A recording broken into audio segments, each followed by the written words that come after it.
Hello, everyone. This is Dr. Zena Suissa. I'm an executive coach and psychologist. I'm president of Resonance Executive and Team Coaching. And today we have an episode of how does this resonate with you? And I'm so delighted that I'm nervous. I'm so delighted to have with me Dr. Mark Goulston. And if it's okay with you, Mark, I'd like to read a little bit about you. Absolutely. Good. I'm doing it. Dr. Mark Goulston is a psychiatrist, business consultant, executive coach, FBI and police hostage negotiation trainer. He's been called on to share his expertise by the media, including Wall Street Journal, Harvard Business Review, Fortune, Newsweek, Time, The Oprah Show, and Today's shows. He's a best-selling and, from me to you, prolific author of articles and books. I've seen your webinars. And we're going to discuss today a book, which I really enjoyed, Get Out of Your Own Way, which we all should, and a little bit of Get Out of Your Own Way at Work. I encourage everyone to buy his works. He has Just Listen behind him. So do I. And it is an amazing book about learning how to listen effectively. So if you want to talk a little bit about that, go right ahead. So welcome, Mark. What started me with this book is a quote, if I may read that. In your book, you say, get out of your own way.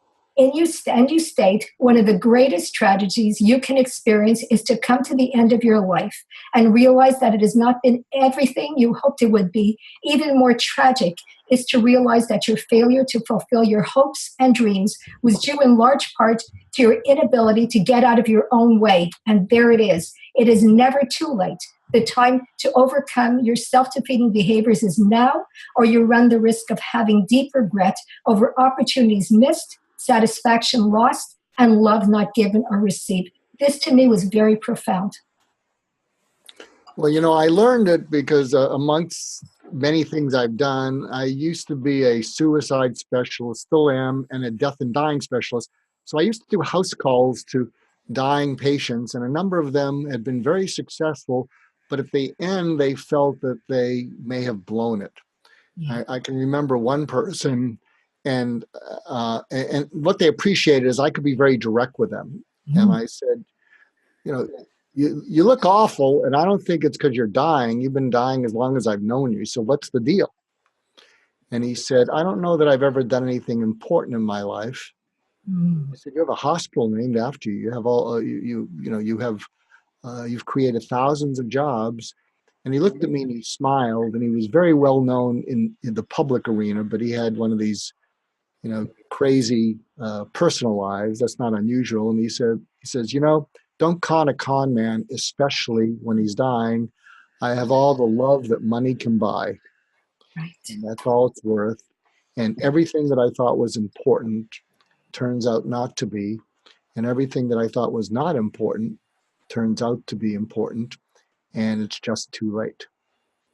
And what I love about you, Mark, and I'll tell you, is you don't take, and I know I was an academic for years, psychologist for years, professor at McGill for years, executive coach for years. I love your humility. I really do. And I think from me to you, I think you want to leave this earth a better place. And I see it through your articles. I see it through your books.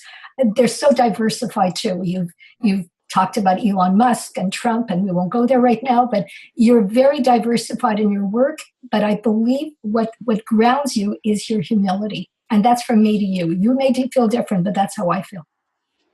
Well, it's interesting. So we have time. So I have to share a story that changed my life. Please. And I guess I have accomplished a bunch of things. So thank you for everything you mentioned. And most of them are true. Mm-hmm. And But I think one of my greatest personal accomplishments is I dropped out of medical school twice and finished. Mm-hmm. And I didn't drop out to see the world. I dropped out because I think I had untreated depression. And so I took one leave of absence, worked in blue-collar jobs, which I loved. I sometimes reminisce about them because life was simple. I didn't have any more responsibilities than 9-to-5 job. And sometimes I romanticize the simplicity of it. At any rate, I came back after doing that, and then the depression came back, and so I asked for another leave of absence, and I was passing everything. And I came from a background, you might appreciate this because we're of similar ages, but I came from a background where your worth is what you do. It's what you produce. And if you don't do much and you don't produce much, you're not worth much. And so I think I had hit a low point, and I met with the dean of the school, and the dean of the school is about fundraising. And I didn't realize this, but every time someone took a leave of absence, they lost matching they lost matching funds. And so here I was asking for it a second time. And so I met with the dean, and I was at a low point. Yeah. And I'm not sure how low or where I would have gone. And so I get a call from the dean of students, and the students cares about students. He doesn't care about fundraising. And he called me, and this was in Boston. He had an Irish Catholic Bostonian accent. His name was William McNary, and we called him Mac. And he calls me, he says, Mac, this is Mac. Mac, gotta get in here, Mac. Got a letter here. Got a letter here from the dean. Better look at this together, Mac. So I go in there, and I read the letter, and the letter is to him from the dean of the school, and says, we've met with Mr. Goulston. I wasn't a doctor then. And we talked about an alternate career, perhaps the cello. Oh, my. And I'm advising the promotions committee that he be asked to withdraw because I wasn't failing anything miraculously, but I was at such a low point. And previous to this, I was a child of the 60s and, the Vietnam War. So I used to be sarcastic and cynical, a total defense mechanism. But I wasn't, I was too beaten down. So I didn't say, they can't do that to me. I'm still passing everything. And I said, what does this mean? He says, Mark, you've been kicked out. And so when he said that, it was like a gunshot wound. And I know what a gunshot wound is like because I had a perforated colon about 10 years ago, almost died. And when he said, Mark, you've been kicked out, I went,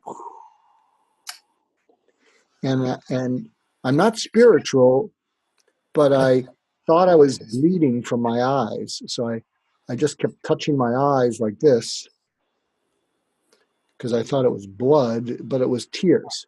Yeah. So there I was, totally vulnerable, probably broken. So imagine hearing this and given my background. He said, Mark, you didn't screw up because you're passing everything, but you are screwed up. But if you got unscrewed up, I think this school would be glad they gave you a second chance. So I start crying now because he's being kind. I mean, what is this? He's being compassionate. And then he says, Mark, even if you don't get unscrewed up, even if you don't become a doctor, even if you don't do another thing the rest of your life, I'd be proud to know you. Because you have goodness in you, Mark. And we don't grade that enough in medical school. And you have no idea how much the world needs that goodness. And you're not going to know about it until you're 35, but you got to make it till you're 35. And you deserve to be on this planet. And you're going to let me help you. And so something flipped a switch inside me.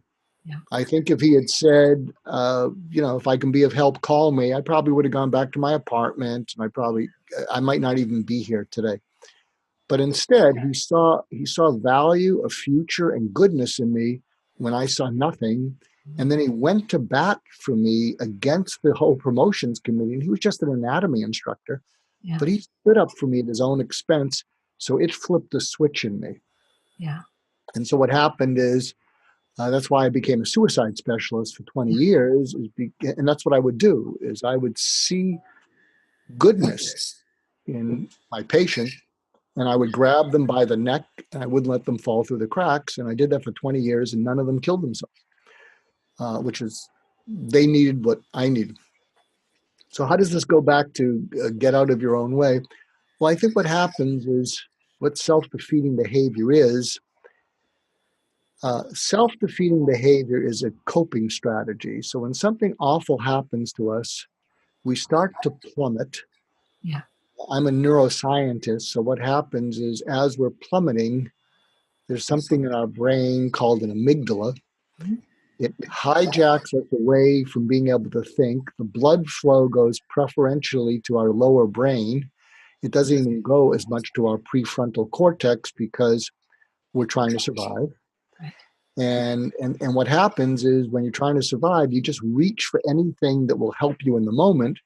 But usually what helps you in the moment, in fact, all the self-defeating behaviors make you feel better in the moment. Procrastinating makes you feel better in the moment because you can put something off. Yeah. I guess not learning from your mistakes sort of makes you feel better in the moment because, when the mistake happens, you're just trying to sort of get away from it or cover it up. So all self-defeating behaviors are coping mechanisms that make us feel better in the moment when we're not able to think. But then what happens is they ruin our life. And one of the best tips that I can give to listeners, and it may be the most profound insight that I've gained, and I gained it as a practicing psychiatrist. When someone was suicidal or a threat to others, we put them on a 72-hour hold. Mm-hmm. What that means is we would put them in the hospital for 72 hours because in that 72 hours, we'd protect them from hurting themselves or others. Yeah. And often what I've discovered is if I feel I've messed up, instead of beating up on myself and using a coping mechanism, which is too hasty, I put myself on a 72-hour hold and I don't do anything to make it worse. Mm-hmm. And when I've asked people, and I'll ask you this, when I've asked people, how many of you have ever had breakthroughs? Most audiences raise their hands. And then when I say, how many of you, when you had a breakthrough, was it preceded by a breakdown that wasn't pleasant, wasn't invited? Yeah. And sometimes it wasn't even connected to the breakthrough. Yeah, I agree. And nearly everybody raises their hands. So here's the takeaway. See, if you give into a self-defeating behavior, lying, procrastinating, yelling, throwing things, what happens is you then have to make it up to all the people that you embarrassed yourself in front of. You have to make it up to your conscience because you embarrassed yourself to yourself, and you may miss the breakthrough because you're too busy dealing with either guilt, embarrassment, or shame. And so if you don't do anything to make it worse for 72 hours, there's a better chance that you will have that breakthrough. So you have to go down before you go back up. Kind of like you have to be defeated. You have to. But what I love, what you wrote in another book, is how you sit with them. You face the fears with them. You're with them all the way. And I don't think you're inferring about empathy. I think you're there understanding what they're feeling. Well, I think what happened is, and can I share another story? Is that okay? Please, are you kidding? For sure. And thank you. I think the first one was long-winded, but you were polite. What can I tell you? I'm not that polite. It's okay. There you go. You just reminded me of something I said to other people lately. I said, I've decided to immerse myself in melodrama because I've reached the I don't give a damn part of my life. So there you go. That's one of the blessings of old age. Getting older, exactly. I so agree. So given what happened to me, that was kind of a prerequisite for something that is really the basis for my other book, Just Listen, which is listening into people. Mm-hmm. And listening into people is different than listening to them. Mm-hmm. And I learned to listen into their eyes. And so I had a suicidal practice early on because one of my mentors at UCLA actually started the whole field of the study of suicide. His name was Dr. Ed Schneidman, a psychologist. He founded the American Association of Suicidology, and he's one of the top 3 pioneers. And so he would see inpatients at UCLA and who needed to be discharged who were still suicidal, but they weren't acutely suicidal. That said, they were often people that the residents didn't want to follow because they were suicidal. So Ed would go up, he'd do a consultation. Mm. He'd call me in the middle of it, and it was always the same call. He'd call me and he'd say, Mark, this is Ed. I'm with this lovely young woman. I'm with this handsome young man, Mark. They're in a lot of pain. Mm. Could help them, see them. And then I'd get on the phone, and then I would see the person. And there was one person who I will call Nancy. That's not her name. And she was probably the most suicidal person I'd seen. And she had made 3 attempts in the previous 3 years. And she'd been hospitalized 3 to 4 months back in the day when people were hospitalized for more than 3 days every year for six years. And so I didn't think I was helping her. She would come in 2 or 3 times a week. She rarely made eye contact. She wasn't catatonic, but if I'm looking directly at her, she'd be looking 20 to 30 degrees to the left or right. Yeah. And I didn't think I was helping her, except I was seeing her, I don't know, 6, 8 months, and that's the longest she went without a hospitalization or a suicide attempt. And so I had been moonlighting the weekend before. So moonlighting is what psychiatrists will do. You work at a state hospital, you cover for other doctors, and you can make some extra money that way. And sometimes you're up to 36 hours or more. So I'd been up 36 hours, and there on Monday was Nancy, and she's seated in the room, and I'm seated with her, and she's in her usual position, not looking at me. And suddenly all the color in the room turned to black and white. Mm. I'm looking out at the room, and it is black and white. And I go, whoa, this is weird. Yeah. And then I felt a chill go through me. And I thought, I'm having a seizure or a stroke. So because I'm a medical doctor, and she's not looking at me, it wasn't rude. I did a neurologic exam on myself.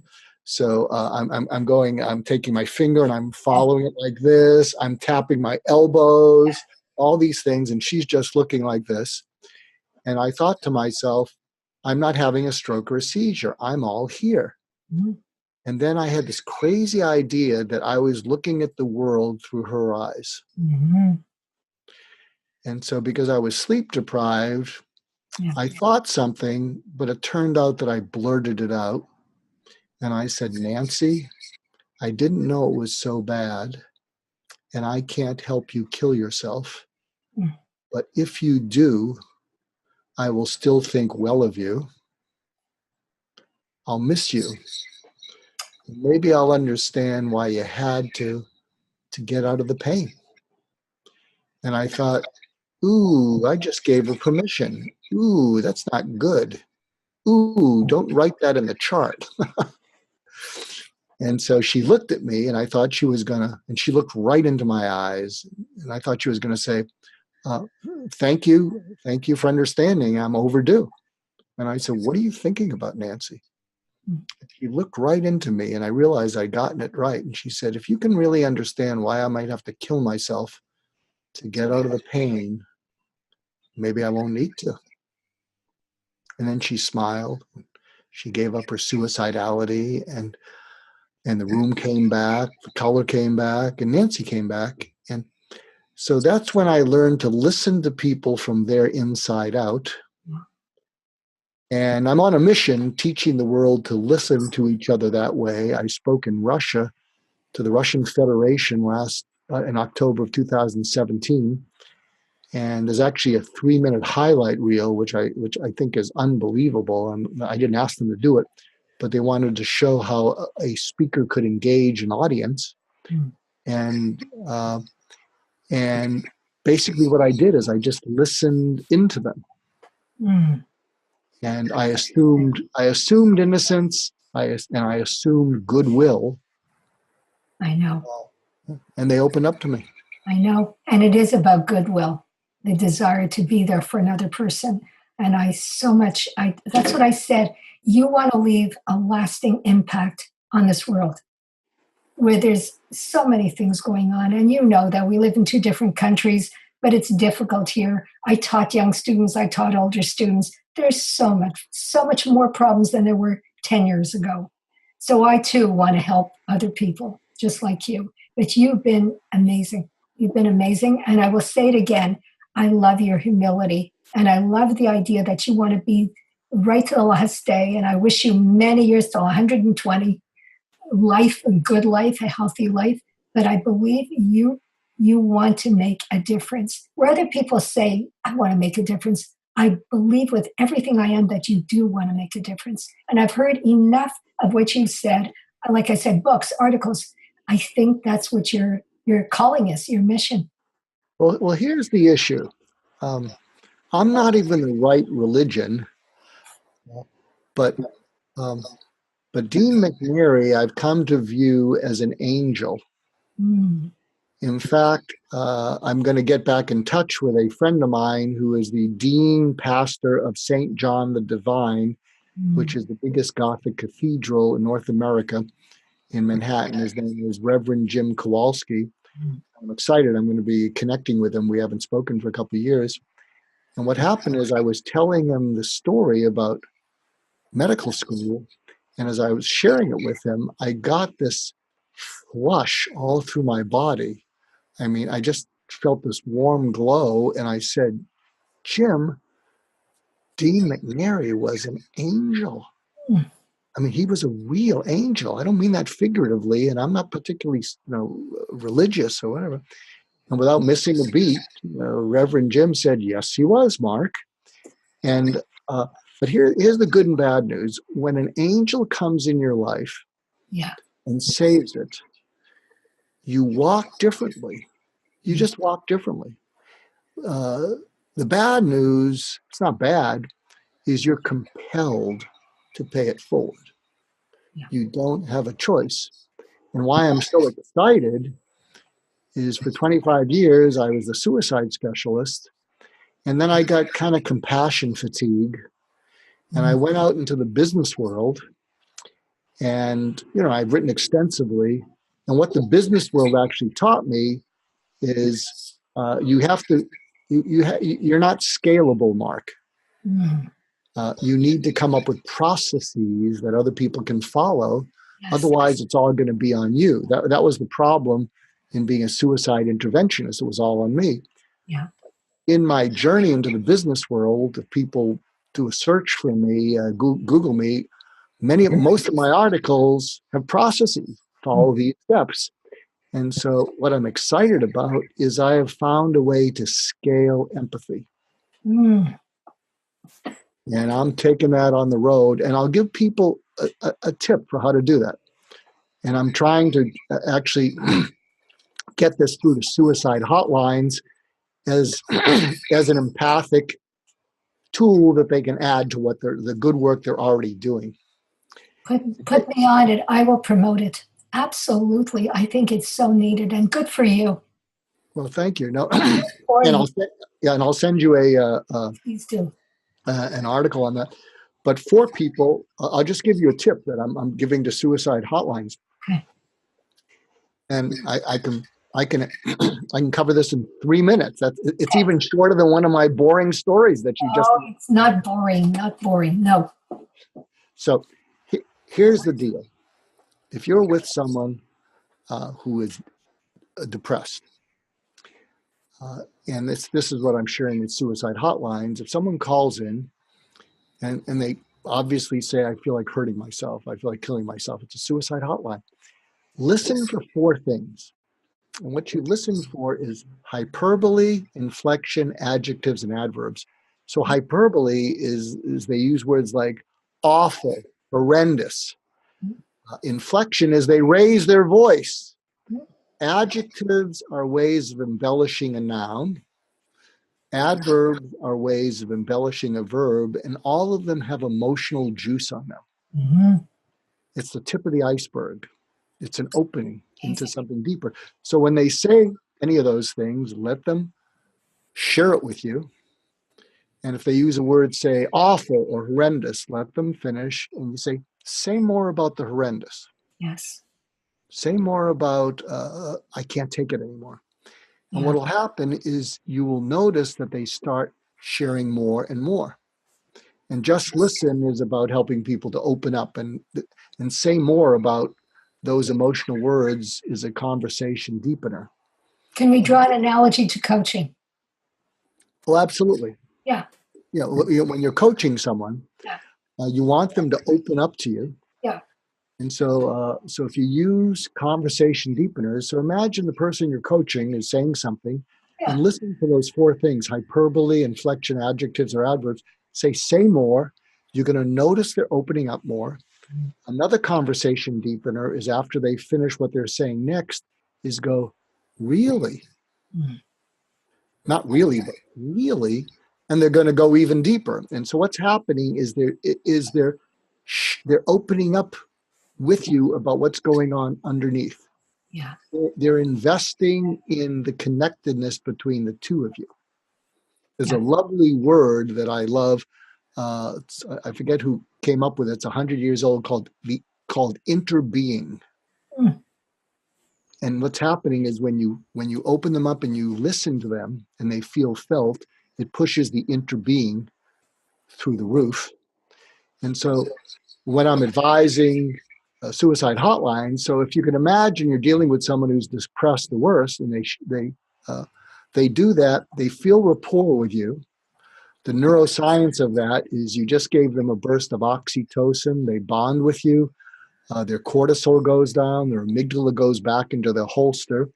They're starting to get blood flow up into their prefrontal cortex. And then after you've developed the rapport, you say 7 words. And they're going to go, what? Yeah, 7 words. So what you want to do is you want to do a pattern interrupt, because they have a stranglehold on suicide as a way of taking away the pain. So build rapport. After you build the rapport, say 7 words. They're going to say what? And they're going to say, they may even say what the fill in the blank. Yeah. And then this is what you say, and it's what I call interventional empathy. And here are the 7 words: hurt, afraid, angry, ashamed, alone, lonely, tired. And when you say it that way, a number of if we're talking suicide hotline, someone who's suicidal may even say all of them. Yeah. Then you say, pick one and start talking. Yeah. And see, that's different than checking off a box. Yes. So are you feeling alone? Or are you feeling afraid? And the point is, when you ask people questions, it helps you professionally, but they're already feeling disconnected, and it creates a gap between you. But when you do interventional empathy and you give them the words, which you know they're feeling some of them, they just start talking.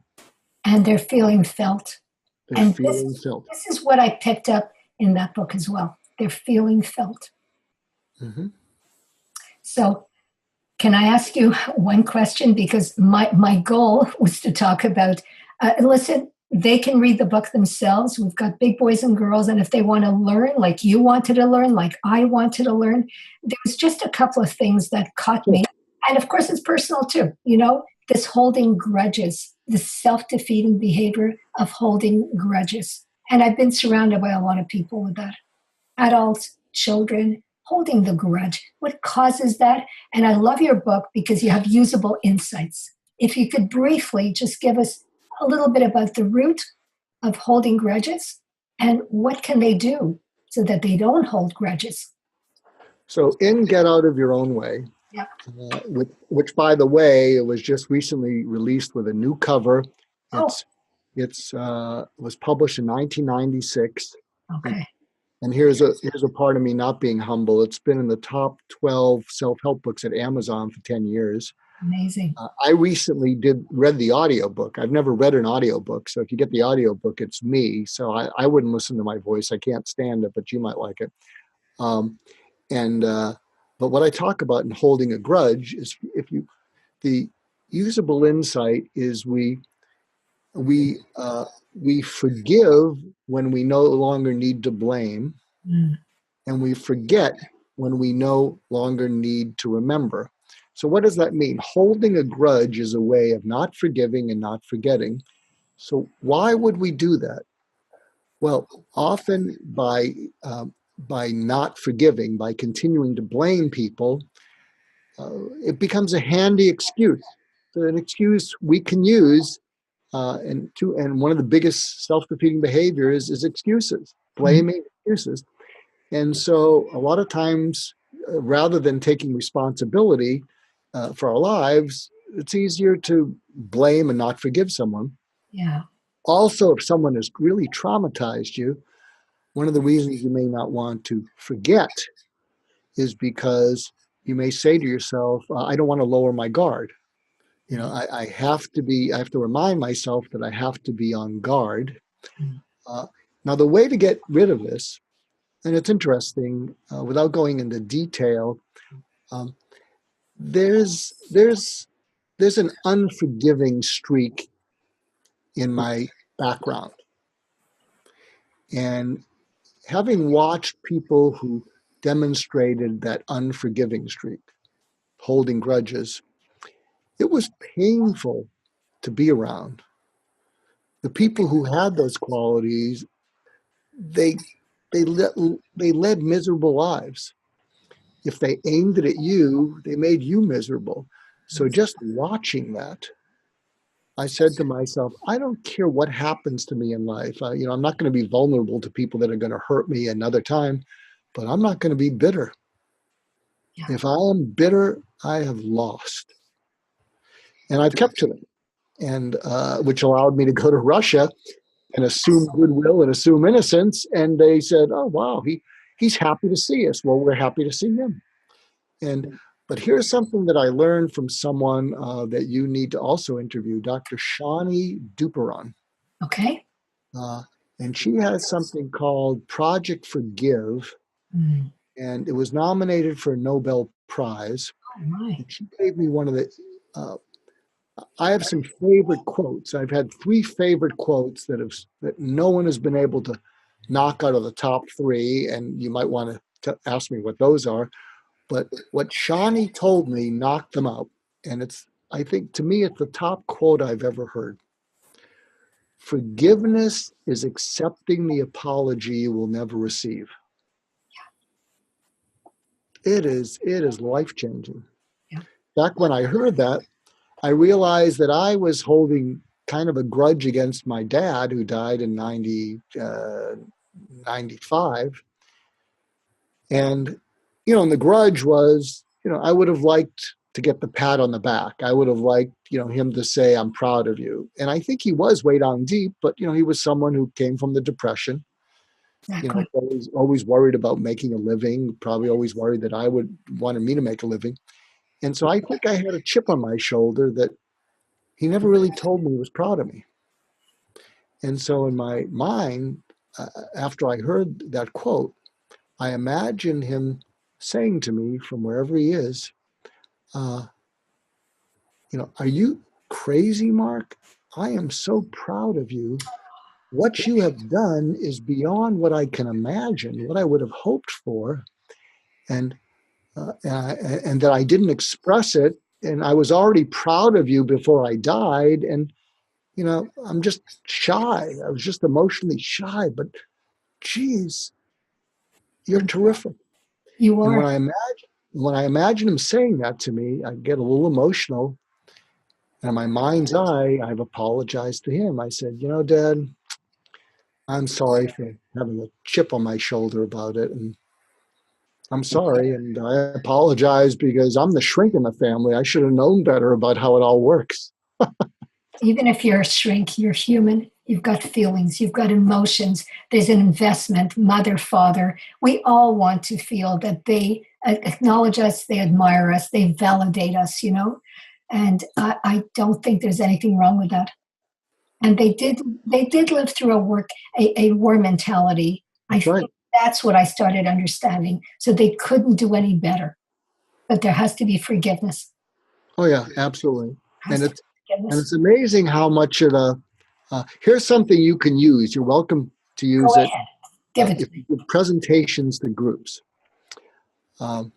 And I learned this from a friend of mine named Dave Hibbard in Orange County, and he wrote a book called Soar Selling, and Dave is just wonderful. And I've used this now when I do certain presentations as an icebreaker. And you're welcome to use it. Or if you're listening, you're welcome to use it. It's a game changer. So what it looks like is there'll be a group of people there, and I'll say, if I could give you the single word that is the key to happiness and maybe even success, would you want to hear it? And if you agree, you can disagree. If you agree, you need to commit to it and taking actions according to it. Now, you can disagree with it, but if I could give you that one word, would you be interested? Yes. So they're all interested. And so what I do is I write the word forgiveness on a little piece of paper, fold it up, put it on the front row, and they pass it next to each other. And it is like dominoes. I mean, they read it and they look down and they take a deep breath like, yeah, and then they pass it on. I'm happy to share everything I ever come up with. Obviously, I see. But that would be a great. I think that's a great opening. It is on a presentation. It is, and if you're okay with that, I'd love to use it. As long as you report back. I'll report back. I'll give you credit for everything because I so much appreciate you as a person. And I'll tell you again, your humility, your desire to make a better world, because it is I don't want to say too many things, but it's a difficult world. It really is. I see young children go through such difficulties, which even with wartime mentality parents, I didn't even go through those difficulties with the social media, with drugs. I don't have to go too far. You know more than that about that than I do. The numbers of suicide. I worked in two systems. I worked with 17 to 20-year-olds, and they confided in me. And that was hard for me. That was really hard for me that such bright, young people did not feel it was worth living. It was very hard. And I was there for them to the best of my ability. And I love what you said. They want to feel felt. I'll never forget that, by the way.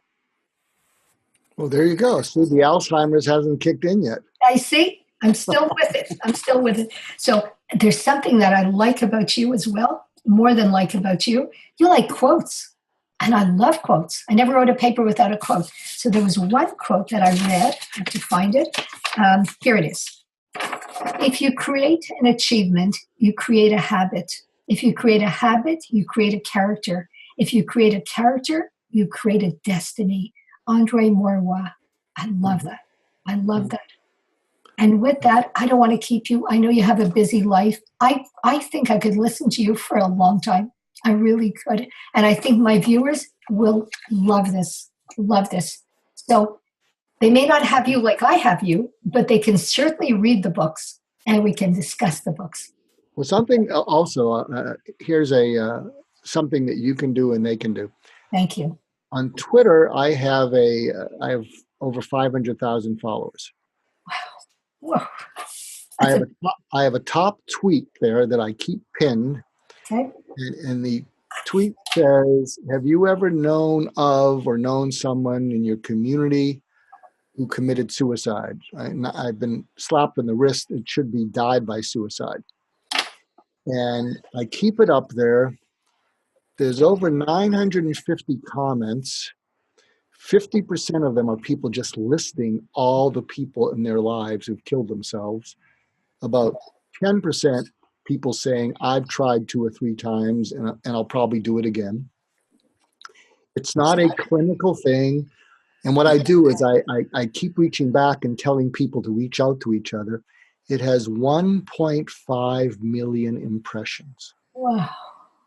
And so if people can go to @Mark Goulston, MarkGoulston, yeah, and share the link to that with people you know, I think it's already saved lives because people are feeling less alone.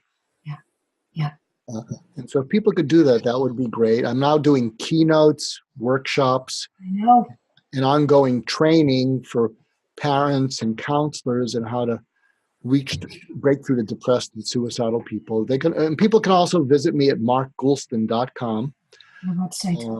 And my website, I'm very pleased with it. I have someone that I mentor who's in Vancouver, and he did an amazing job. And you can actually sign up, and you get a chapter from Just Listen and some other stuff that I hope you like. And I hope you'll, if you're listening and watching, excuse how I was just not humble for about 3 minutes there. Oh, you know what? You were thoroughly humble, and I so much appreciate you as a human being. I think this is not humble, but I think you're brilliant. You're a brilliant mind, a brilliant thinker. But what I love is you go underneath. You don't go surface. You go underneath and you dig and you help. And that to me, I so much appreciate. You know, one of my last living mentor was a guy named Warren Bennis. And if people look up the name, I know who that is. Yes. Big leadership guy. And I loved Warren. Yeah. And so when you just said those things, it reminds me of a tribute that I went to when he was alive. And I'm going to close with what he said. So there were all these amazing tributes to Warren. And he goes up there and he says, you know, one of the best things about people saying amazingly good things about you is it gives you something to live up to. That's true. So you've done that. Thank you. Thank you from the bottom of my heart. I think you were amazing. You really were. I don't know what else to say. Fantastic, amazing, brilliant. Well, learn how to slouch yourself. I'm not slouching myself. I'm not putting myself down. I've really tried. I tried very hard. But I have to tell you, I love everything about all your books. There's something in each one that resonates with me. And I love the way it would resonate, obviously, because it's named my websites and named my episodes. And you resonate with me. You do. Wow. You do. Let's create a community. It's what I'd like to call the rising tide that lifts all hopes. Love it. Love it. Love it. Thank you. I don't want to keep you from your busy life. Thank you so much for the stories, for the ideas, for your knowledge, for your wisdom, for your brilliance. And I'm going to say it. I have to say it. Okay, enough already. Thank you. I'm the boss here. Thank you, Mark. Be well. And I hope we'll talk again.